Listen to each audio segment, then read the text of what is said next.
lá, vamos fazer uma análise de três lados, tá? Vamos ver o que Bolsonaro quer com o Centrão, o que o Centrão quer com o Bolsonaro e o que nós, no Brasil, vamos sofrer com isso tudo. Porque são três coisas diferentes, gente, e eu vou dizer para vocês que cada uma delas não se coaduna com a outra. Vocês vão ver que, infelizmente, Bolsonaro é um estúpido e o Centrão tá jogando o que sempre jogou. Vamos lá, o que Bolsonaro quer com o Centrão? Bolsonaro se declara claramente um militar.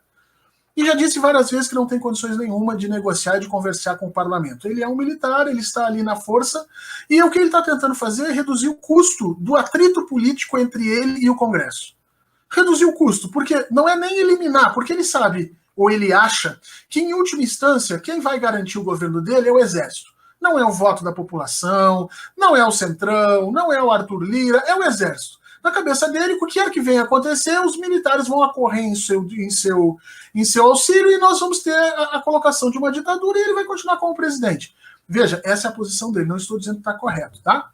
Então, para ele, pouco faz diferença. Agora, é claro que ele tenta abrandar esse custo, ele sabe que esse é um custo extremo, fazer esse golpe é algo extremo. Então, todas as atitudes que ele puder abrandar a relação entre ele e o Congresso, ele vai fazer, e é o que ele faz. Ele abranda botando o Centrão e não abre mão de continuar falando para a sua própria gente, continuar ofendendo o STF, continuar ameaçando o golpe, continuar fazendo tudo isso. Ele conseguiu achar uma maneira em que ele continua dizendo os impropérios e os absurdos, continua testando as instituições, continua rompendo os limites do possível, mas agora tem um interlocutor que come de garfo e faca e vai negociar com o parlamento de forma que deve reduzir as tensões em função disso. De sobra, ele ainda ganha uma pessoa que pode articular a destruição da CPI, que hoje é a principal medo de Bolsonaro e de seus filhos. Então, isso é o que Bolsonaro quer. Veja, Bolsonaro não quer passar a culpa dele para ninguém, porque Bolsonaro é burro e egocêntrico o suficiente para achar que ele não tem culpa de nada e que tudo que ele fez é correto e que se alguém abrir a boca vai se ver com ele, com os militares. Essa é a posição dele. Ele não tem responsabilidade nenhuma com nada. Bolsonaro, na sua cabeça, não entende que cometeu qualquer coisa errada.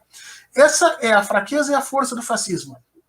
O fascismo tem como grande força ser extremamente simples e verdadeiro. O fascismo é verdadeiro. As pessoas são monstras, como você está vendo lá. Elas não acham... é fingimento. Né? Não é fingimento. É diferente de um neoliberal. O neoliberal sabe que o que ele defende é mentira, sabe que o que ele defende é falso, sabe que os pressupostos sobre os quais ele assenta a ideia de mundo dele caem a qualquer tipo de teoria um pouquinho mais acurada. Um fascista não. Um fascista é estúpido o suficiente para acreditar que a visão de mundo dele é real. E isso é a força deles, porque eles conversam diretamente com outros indivíduos estúpidos como eles. Estúpidos, ignorantes, racistas e por aí vai. Quanto mais estúpido, melhor. E a fraqueza de Bolsonaro é também ele ser estúpido, porque daí qualquer tipo de agrupamento um pouco mais, vamos dizer, com menos rigidez moral, se aproxima de Bolsonaro e ganha benefícios com isso. Os militares fizeram isso. Os militares se aproximaram e estão aí ganhando fortunas de dinheiro. Ontem saiu, essa semana saiu a informação, 4 generais militares estão ganhando mais de 100 mil reais por mês em folha do Brasil. Quer dizer, algo que o STF jamais poderia aceitar, que o ministro do STF ganhe 30 e poucos mil reais, que é o teto deles, e um general ganhe 100 mil. Isso é um verdadeiro absurdo. Mas veja, os grupos que se aproximam de Jair Bolsonaro e que têm 2 neurônios a mais do que ele, conseguem fazer valer essa aproximação e transformar ela em dinheiro efetivo. E aí entra o que o Centrão quer. Então, sob o ponto de vista do Centrão, o que eles estão querendo é aumentar o controle deles sobre o butim, sobre o dinheiro. E fazer exatamente o que, vamos falar sério, o que o PMDB fazia nos governos Dilma, nos governos Lula. A gente tem que falar a verdade. Lula negociava com o PMDB exatamente no mesmo sentido. Olha, eu vou aprovar aqui, vou deixar vocês aqui com a pasta da a diferença é que tinha projeto, né?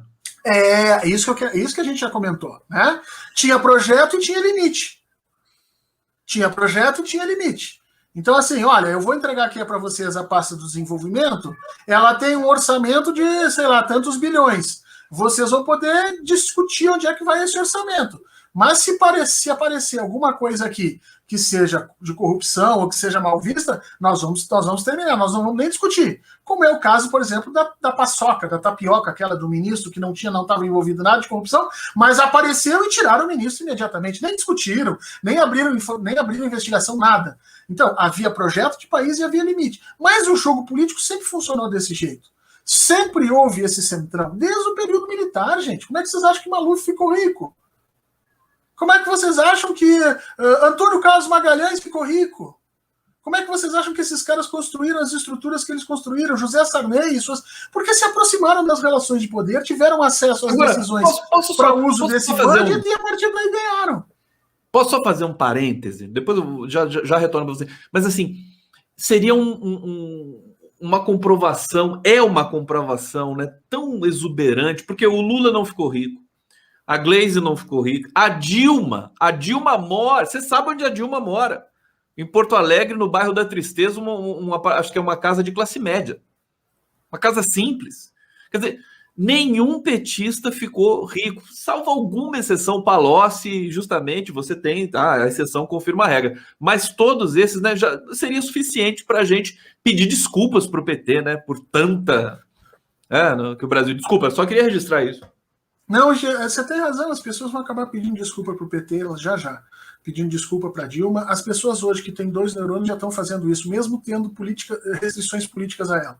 Já vi gente dizendo, não gostava da Dilma como pessoa, não gostava do Lula, mas reconheço que o governo deles foi muito melhor do que o que está aí. Né? E isso já é um enorme de um avanço frente àquela campanha de ódio que nós tínhamos há 3, 4 anos atrás. Então as pessoas estão entrando nisso. Mas